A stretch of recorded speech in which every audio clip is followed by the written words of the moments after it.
Gates open, they're up and racing. Save Our Queen moving up. Princess Julian. IZ Dragon racing in third. Serenata down in fourth. In between runners, Jukebox King, Dr. Choice, and Reyes Gold is in behind them as they race towards the last 900.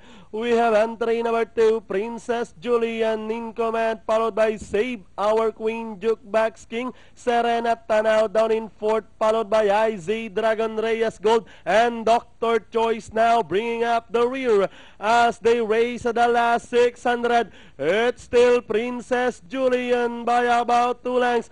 Save Our Queen remains in second, racing in third, Jukebox King. IZ Dragon is on the outside, Serenata, Reyes Gold, and Dr. Choice as they swing for home. Princess Julian still leading the field. Save Our Queen moving up, Reyes Gold, and down the stretch they come. Princess Julian, Reyes Gold moving up on the outside.